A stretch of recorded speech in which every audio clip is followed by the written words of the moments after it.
दोस्तों, मैं आज डीटीएच पावर सप्लाई के विषय पर बात करूंगा। आने वाले फॉल्ट फाइंडिंग और इसे कैसे ठीक करें। ये साधारण सप्लाई है जो कि मास्फेट आईसी का यूज़ किया जाता है इसमें। और अगर ध्यान से देखा जाए तो बहुत टफ होता नहीं है, अगर आराम से धैर्य रख के काम किया तो हो जाता है। देखिए, ये मेन सप्लाई जैक जहाँ लगती है यहाँ, और ये फ्यूज़, ये डीटी, ये आईसी है इसकी, और ये डाइवोड, रेजिस्टेंस, कंडेंसर, ये सब चीज़ें हैं और आसानी से चेंज किया जा सकता है, बदला भी जा सकता है।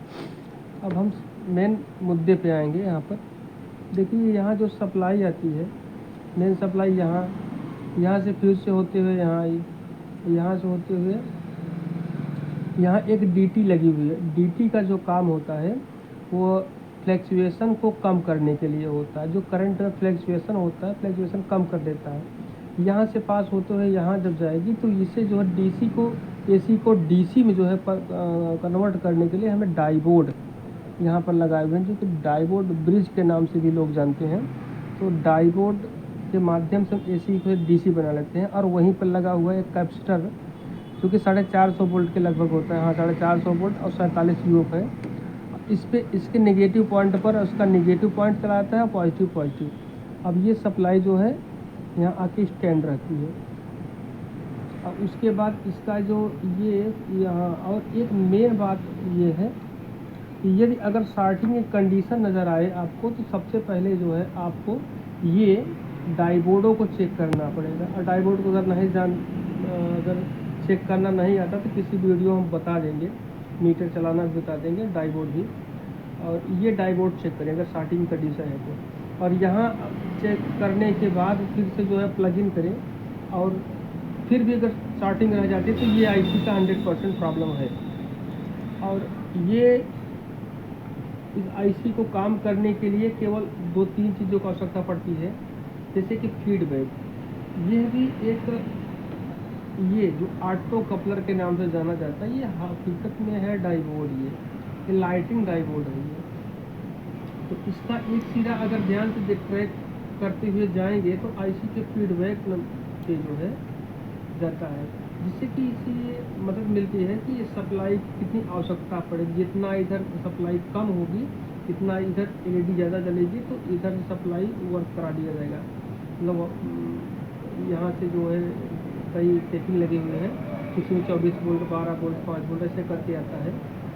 और अगर सारी चीज़ें सही है, अगर प्राइमरी सेक्शन ये हुआ और सेकेंडरी सेक्शन ये हुआ, सेकेंडरी सेक्शन में प्रॉब्लम क्या आती है, कभी कभी होता है कि एक पिछली वीडियो हमने बनाया हुआ था जो कि डीटीएच मदरबोर्ड पे बताए थे कि जो सप्लाइयाँ बनती हैं तो यही सप्लाई आ जाती हैं। यहाँ से देखो, पहली नंबर 3.3 ग्राउंड और 12 वोल्ट, 24 वोल्ट, ग्राउंड 5.5 वोल्ट, ये सप्लाइयाँ बनती हैं। अब देखिए, अब ये सप्लाइयाँ कहाँ से आती हैं। देखिए, ये जो डाइवोड लगे हुए हैं ना, अगर इधर शॉर्टिंग की कंडीशन नहीं आ रही है तो सबसे पहले आप ग्राउंड किसी जगह यहाँ मीटर रख के, ये इस पॉइंट पे, इधर से दूसरे पॉइंट पे मीटर रख के आप सभी पिनों पे प्लस की रॉड रखें, तो अगर कोई भी वोल्टेज मिल रहा है तो इसका ये मतलब हुआ सिर्फ और सिर्फ कि प्राइमरी सेक्शन सही है पर सेकेंडरी सेक्शन फॉल्ट आ रहा है। तो यहाँ जो लगे हुए डाइवोड हैं कई प्रकार के हैं। देखिए, ये इससे किसी कनेक्शन होगा, किसी से इसका कनेक्शन होगा, किसी से ध्यान से देखेंगे तो कनेक्शन होगा। इन डाइवोडों को पहले चेक करें आप, जो सप्लाई ड्रॉपिंग मिल रही है 3 वोल्ट या 5 वोल्ट या 12 या 24, इन जो है डाइवोडों को चेक करें आप।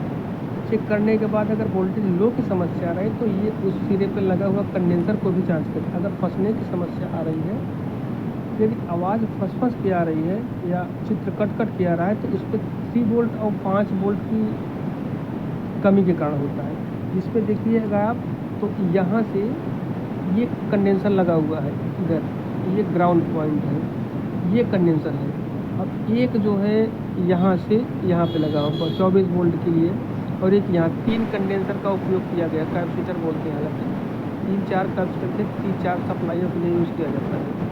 इसको भी चेक कर ले, अगर वोल्टेज आ रहा है, लो आ रहा है, तो डाइवोड और ये दोनों चेक करें। और हालांकि TL 421 इसे विशेष कोई अंतर पड़ता है। ये एक रेगुलेटिंग आईसी की तरह ये काम करता है। इसको स्विचिंग पल्स बढ़ाने के लिए, जो कि इसका फीडबैक का प्रक्रिया है, इसको ज़्यादा डीप में ना जाए, छोटी सप्लाई है और ये किसी बड़े चीज़ में समझेंगे, क्योंकि इसको ज़्यादा तामझाम करने से बेहतर है इसको फेंक ही लिया जाए। और ये आईसी कीमत बहुत ज़्यादा होती नहीं है, अगर जिसके पास नहीं है तो कोई बात नहीं, इसको हटा दे बोर्ड को। अगर ये आईसी सही है तो 10 से 15 रुपये, महज 10 से 15 रुपये में ये रिप्लेस करके पुनः वर्क किया जा सकता है, कराया जा सकता है। धन्यवाद। आज के लिए बस इतना ही। आगे भी करते हैं प्रयास।